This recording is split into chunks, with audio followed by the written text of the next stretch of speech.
My girlfriend messaged me saying she's expecting, but it's not mine. I responded with, best wishes to the dad then. After that, I blocked her contact and mailed a sympathy for your upcoming duty card to the guy she mentioned. She was desperately attempting to contact me via mutual friends, insisting she had erred. I, 32-year-old guy, Ryan, am still processing how rapidly everything can explode. One moment you're organizing a short trip away, the next, well, this. It was a Monday morning, around 10 a.m. I was in a group session at work, device on mute, when it vibrated. A message from Amanda, 29, my partner of 3 years. We shared a home in my property, discussed engagement, the full package. Or so I believed. The message, Ryan, I'm expecting. There's more. It's not yours. It's Kevin's. I'm truly regretful.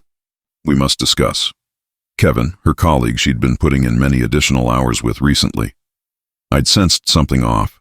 Turns out my instinct wasn't merely overthinking. My first response? An odd serenity settled over me. The type that arrives prior to the chaos, or perhaps following the explosion when you're simply evaluating the wreckage in gradual motion. Yes, somewhere profoundly inside, but mainly, it was as if a mechanism shifted. Tactical approach activated. I held off until my session concluded, returned to my workstation, accessed her details. My response? Best wishes to the father then. Then I restricted her contact. Immediately, no dialogue, no theatrics. She desired discussion. She selected her path, shared her update. Dialogue finished on my side. Following action, Kevin. I knew his surname, knew his workplace, identical firm as Amanda. Separate division, a brief lookup on a widely used career connection platform, and there, his image aligned with the man I'd observed her chuckling with overly eagerly at the previous office gathering. Located his professional location. Visited a paper goods shop during midday break. Selected a sympathy card. Not a newborn card. A sympathy card. Inscribed inside, to Kevin. Learned of your forthcoming obligation. Sympathies. Regards, Ryan. I dispatched it through an express delivery service to his workplace. Labeled priority. Childish? Possibly. Gratifying? Definitely. She resides in my residence. All expenses, home loan, all under my name. Her identity isn't on any document tied to this place. She relocated in roughly 18 months prior. Much of the furnishings is mine, from before Amanda. I departed work slightly ahead of schedule. Initial action, replace the locks on every outer entrance. Fresh latches, everything. Expense a few bucks, minor cost for tranquility. Then I began gathering her items, apparel, footwear, a surprisingly large quantity of cosmetics. Those small ornaments she'd placed throughout. I was systematic, contained it all, clearly marked. Amanda piled them near the entry, didn't experience rage, just productivity. She shattered our existence. I was merely clearing the debris. Now I anticipate. She'll return from her job around 6 p.m. Her access won't function. She'll attempt to reach out. Message. Oh, hold on. She can't. Restricted. This will be intriguing. Update 1. 72 hours afterward. Well, it's been an adventure. Appreciate the feedback and private notes. Reassuring to realize I'm not entirely unreasonable for handling it this way. The 72 hours afterward means when I'm composing this. The primary clash occurred Monday night. Identical day as the message. So Monday night, about 6:15 p.m., my security camera alerts. Amanda, appearing puzzled, then irritated, fiddling her access in the mechanism. She attempts her device, likely discovering she's restricted. Then the knocking commences. Ryan, let me in. What is happening? My access isn't operating. I allowed her to continue for a solid 5 minutes. Then I cracked the entrance. Merely a sliver. Latch still secured. Amanda. Ryan, finally. My access. It's not your access now, Amanda. It's not your residence now. What do you mean? Stop acting this way. I mentioned I regret it.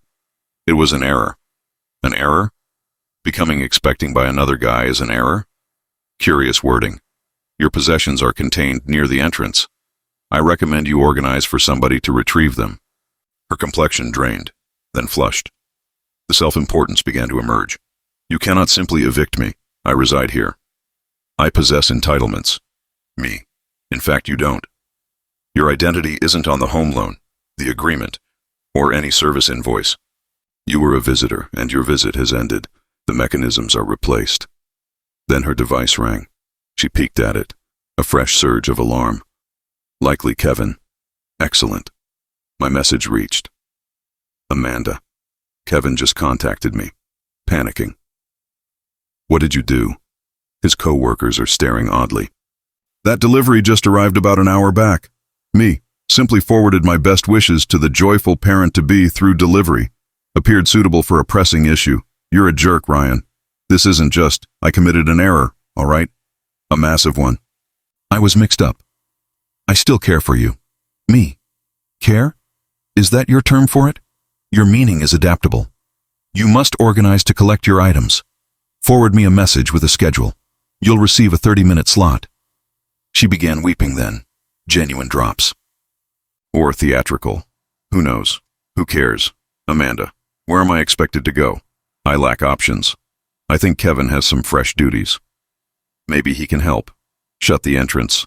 The knocking persisted for a while. Then she likely surrendered. The messages began an hour later. From a fresh message account.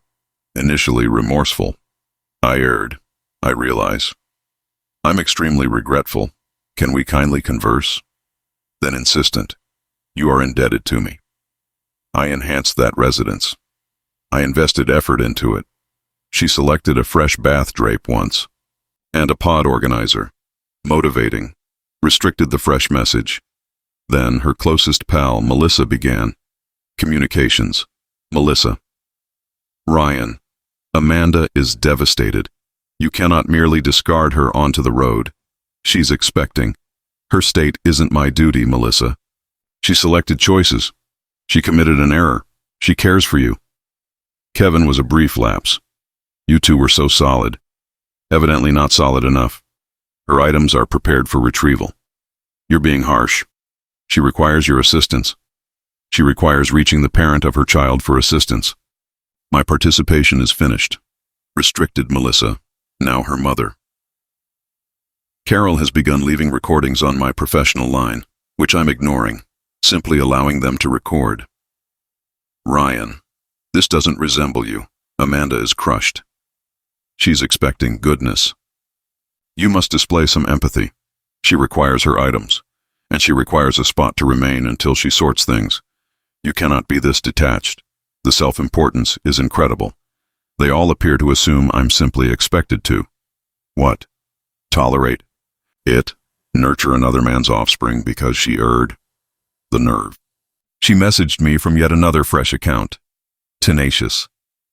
I'll acknowledge that, insisting I cover a lodging for her, and provide her compensation for the sentimental effort of our partnership. I vow the web has damaged some minds. Flagged as junk. The containers remain near the entrance. Awaiting. Update 2. 1 week afterward. This previous week has been an education in rising self-importance and tried influence. Truthfully, it's nearly admirable if it weren't so lamentable. So, the containers. After a barrage of progressively desperate messages from multiple fresh accounts all now directed straight to junk, Amanda ultimately assigned Melissa to collect them. Last Wednesday, 2 p.m. I consented. Melissa showed up, appearing as if she'd tasted something sour. No, Amanda. Supposedly, Amanda was too sentimentally overwhelmed to attend. Sure. Melissa, she anticipates you'll assist me in placing these into my vehicle. Me, she can anticipate anything she wants. The arrangement was for collection. They're here. My role concludes at the doorstep. I positioned in the entryway, limbs folded. Melissa, you're incredible. She's expecting. You're truly going to force her expecting companion to handle all this?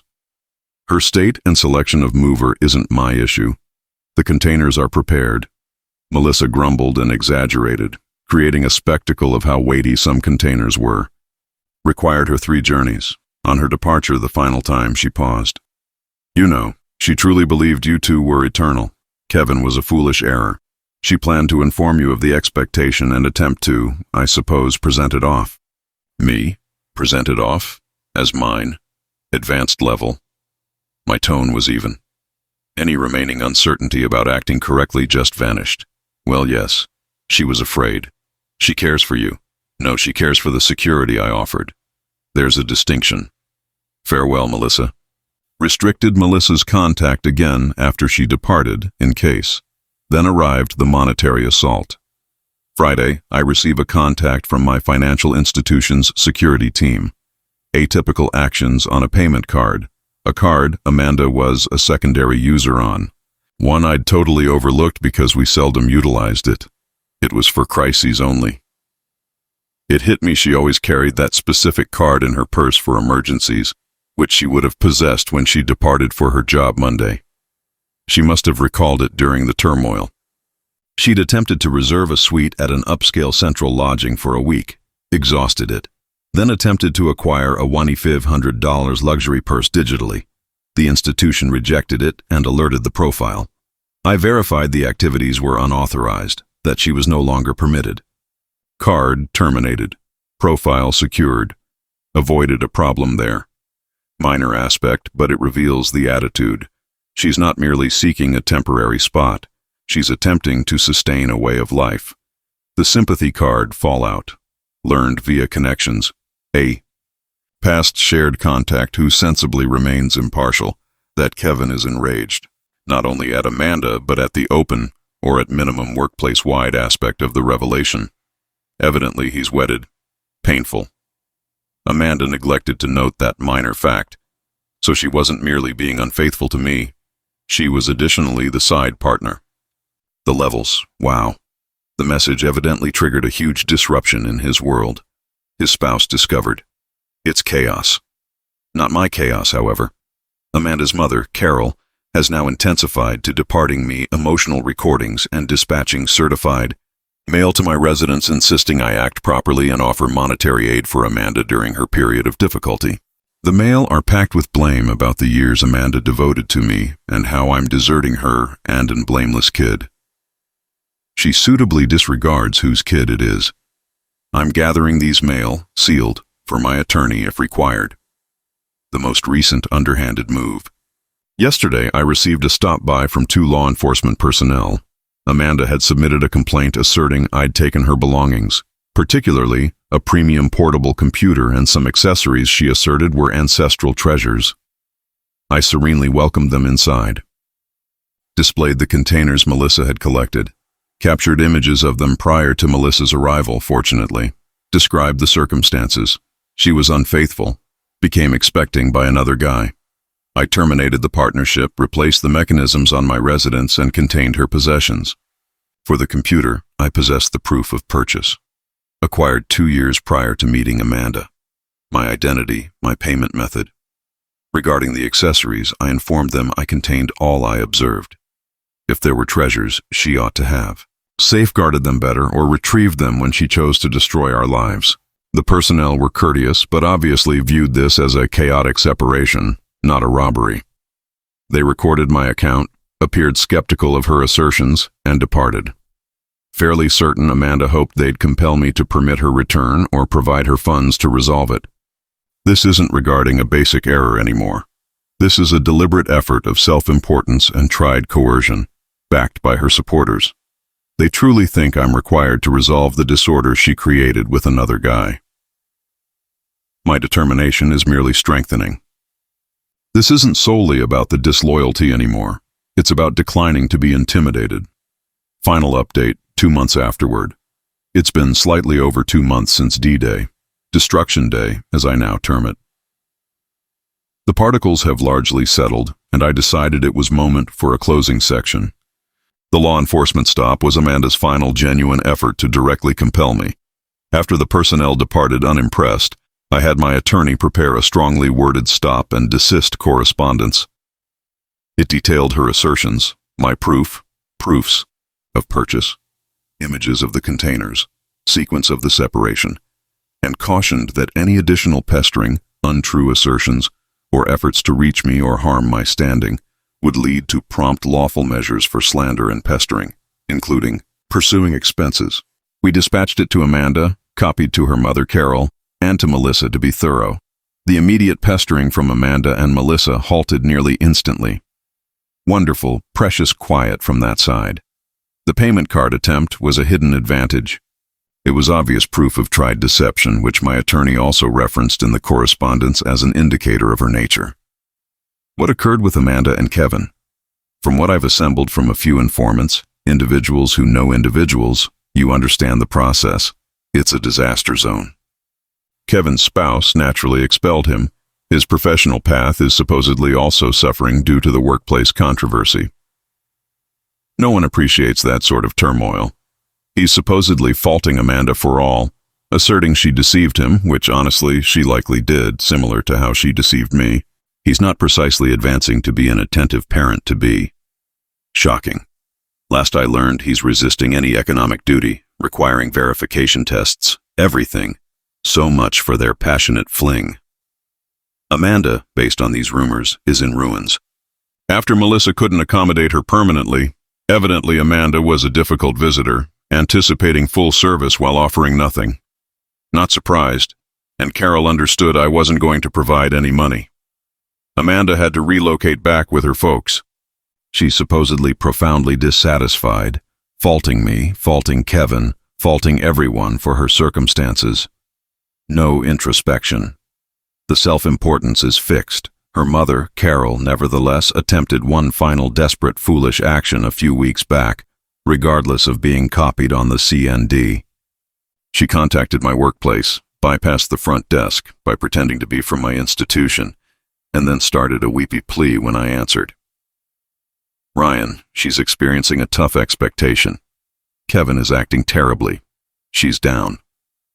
Don't you possess any compassion? Just a small amount to assist her stabilize for past times? My response was brief and cold. Carol, your offspring's circumstances is not my issue. You were copied on a stop and desist correspondence from my counsel. Any additional reach from you through any method will be viewed as a direct breach and will face lawful measures. Do you comprehend? There was a stifled noise. Then she disconnected. That was when the actual total quiet commenced. The most rewarding aspect of everything? It wasn't some elaborate, intricate retribution scheme. It was merely maintaining my position. I responded promptly, rationally, and legally. She prepared her situation with another guy, and now she's dealing with it, solo. The organic outcomes of her decisions were the true fairness. She assumed she could enjoy both, and consume it too. She assumed I was a pushover she could simply admit to, weep a bit, and I'd relent and take my role as the deceived supporter. She miscalculated me severely. The residence is serene now, tidier. I've gradually begun altering things, rendering it entirely mine once more. It felt satisfying to remove the final remnants of her. The calm is amazing. I did receive one last secondary bit of amusement. A shared contact, whom Amanda had evidently attempted to lend a large amount from and was quickly denied, informed me Amanda had been griping that the sympathy on your upcoming duty message I mailed Kevin was the decisive blow for any possibility of him behaving properly toward her. She said it caused him to appear foolish and solidified his position against her. So that small act of calculated stationery, sent swiftly, it wasn't merely a poke. It was an accurately targeted strike that assisted guaranteeing the duty fell directly where it should, with Kevin and Amanda. They desired me to take on the results of their liaison. Instead, they're both confronting the complete, chaotic truth of their selections. And that, everyone, is the finest form of fairness. Suffer I'm advancing, much more aware, and with a far neater residence. Farewell.